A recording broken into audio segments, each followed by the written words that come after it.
You're watching LessThan3.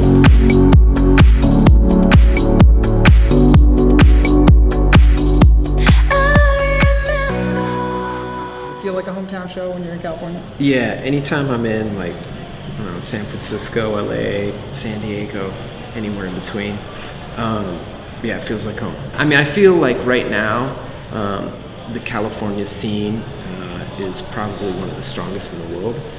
There's really not too many places in the world kind of having these massive events this size. I mean, there's nothing like EDC. There's stuff that's kind of close and similar, and I mean, I know in Europe they've been doing a lot of these things for a long time, but really it's quite unique. I mean, it really is strictly only electronic music at EDC and at Beyond Wonderland and Nocturnal.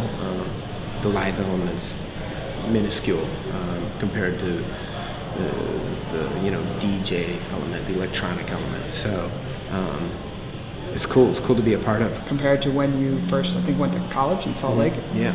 And you felt like it was on you to kind of create the scene yourself. I mean, this is, 1990. There just wasn't a lot happening in Salt Lake. I mean, really, there wasn't much happening outside of Chicago, New York, and London at that time. House music was still too new. This is kind of pre-rave. This is at a time when the house music really hadn't solidified as a sound yet. I mean, the name house was even new, and the word electronic hadn't been invented yet. It's like we didn't know where it was going. It was still new. We're taking these disco records and beefing them up, and it's very, like, it's got this R&B flavor. What is this? It's not a band. What's going on here? So, I mean, yeah, to see it change. But listen, you could even say that about, I'm sure you could read interviews of me 7 years ago going, oh my gosh, I just went to Australia and played in front of 35,000 people and I headlined the stage or something like this, and why isn't that happening in America? Well, now it's like, this is happening, this is kind of our moment. But I think the thing that's interesting for the American audience, it's kind of like when America does something, it becomes more legitimate.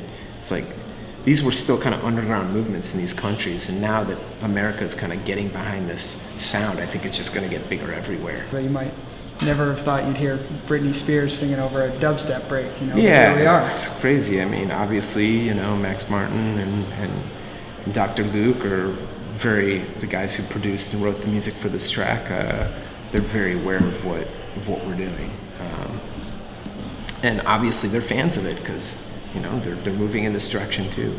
I mean, that's been the underground. It's been that way for a long time. I mean, you can go back to as far back to like Delight and Madonna, Vogue. I mean, this is an underground house track for, so it's been happening. I think a lot of these pop icons have been kind of paying attention to what's going on in the underground. It's just becoming a lot quicker. Like something happens in the underground and like boom, 6 months later it's on the radio with Britney Spears singing on it. It's like, whoa, okay, cool, dubstep's happening, awesome. I think electronic music will find its way and kind of find its own path of how it's gonna play out to the more general public.